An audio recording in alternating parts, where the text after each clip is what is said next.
Greetings. Well, in this episode, I would like to share how your negative emotions can block happiness from your life. Now, I think for most of us, if someone asked us, would you like to have happiness in your life? The overwhelming response would be, of course. And if someone asks, well, would you like to have a life that's worry free, anxiety free? Again, the answer would be a resounding yes. But what gets in the way of that happiness, that worry free life, is our negative emotions. Now, until I was in therapy, I didn't realize that emotions are in two categories: positive, negative, and that emotions have energy. So if you look at the positive side, that would be emotions like compassionate, happy, content. It could be you're energized. You have this can do attitude. Now, positive emotions equates to positive energy. Just know that. Then on the negative side, negative emotions again equate to negative energy. And those negative emotions would be like anger, hurt, disappointment, envy, jealousy. Those are negative emotions, negative energy. And I think Mahatma Gandhi described happiness best when he said, happiness is when your thoughts, your words, and your actions are in complete harmony. So, since getting back to energy, all right, pretend this is positive energy, okay? Compassionate, happy, content. And then this finger represents negative energy, the anger, the hurt, the bitterness. As you can see, you cannot be compassionate at the same time you are angry. It's one or the other. And that when I heard that, I thought, well, okay, all right. And again, until I was in therapy, I had never heard of this concept of the blame game. The blame game.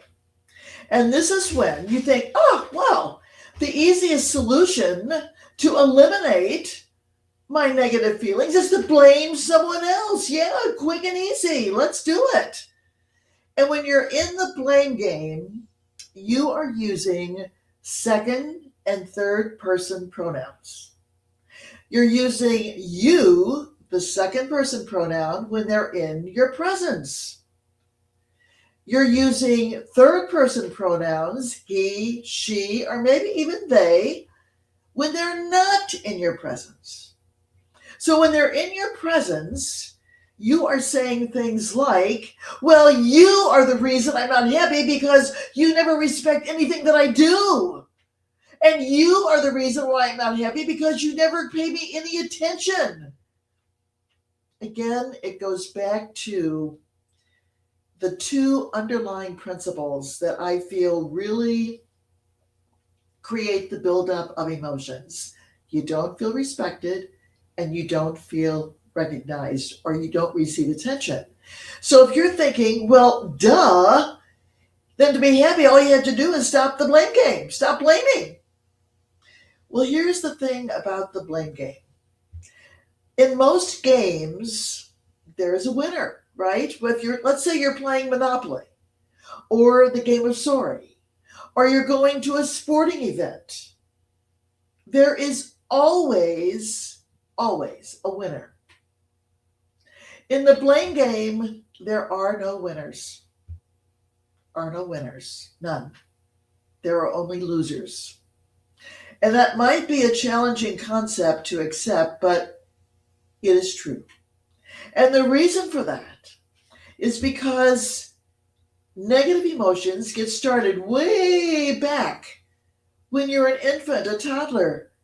And every time along the way in your life, you have experiences where you don't feel recognized, you don't feel respected, you are piling on more layers of anger, hurt, and disappointment. So that by the time you are an adult, those emotions, woof, they are deep and they are strong.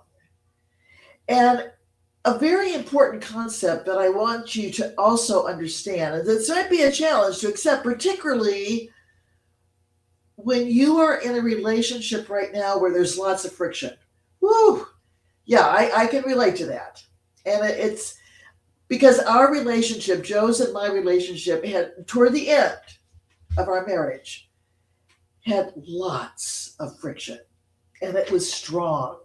But there's a divine order to why you have come together. This is sort of like God's way of saying, look, I really want you to heal. I want you to be living life on the love path. And the reason why that concept took root for me was when I was in therapy. In therapy, I wasn't looking to do regressions. That means I was going into my past lifetimes. I didn't even know you could do that.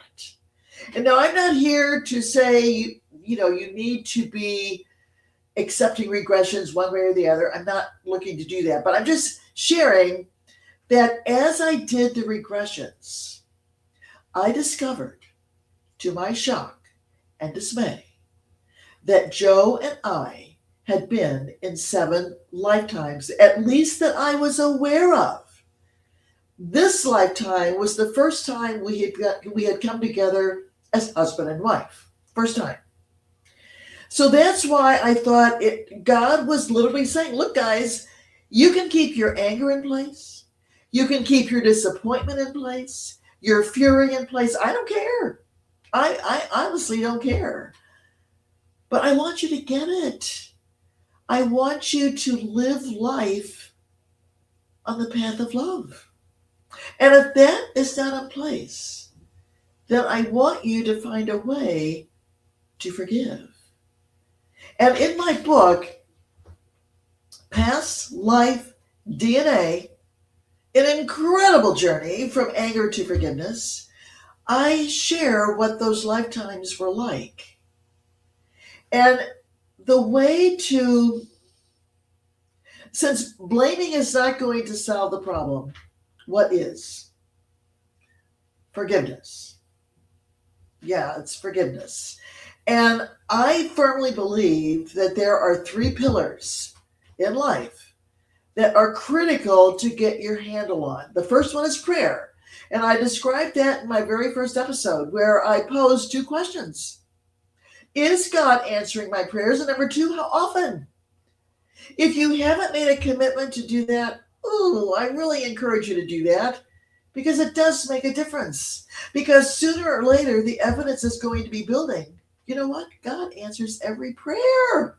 Yeah, God answers every prayer. And that evidence is going to snowball. So that I want you to know in the aspect, and forgiveness is my 3rd pillar. And forgiveness literally sets you free. It really does. In the next episode, I'm going to be sharing clues that give you an idea that you might want to consider forgiveness and put it in your bucket list. Okay, I think I better do this. Now, in the meantime, if any kind of light has turned on for you about the blame game and how there are no winners, then I encourage you, until I explain how forgiveness works, to be asked, and again, include God in the situation. Okay, God, I really want you to help me see the person differently. God, I really want you to help me to see the situation differently. Because at the end of the day, all of us are beautiful people. It's our experiences that flip the switch from positive to negative in how we live our lives. Do we respond or do we react? At the end of this segment, I want you to know you are an awesome human being. You are the best. And no one, and I do mean no one, comes any finer than you. And I do want in the episodes that I'm going to be following up with for you to really get a handle that you can live life on the love path. I want you to know that firmly and completely. And so until we connect again, know this: you are blessed. You are beautiful. You are amazing. And I can't wait to see you again. And until we connect, stay blessed.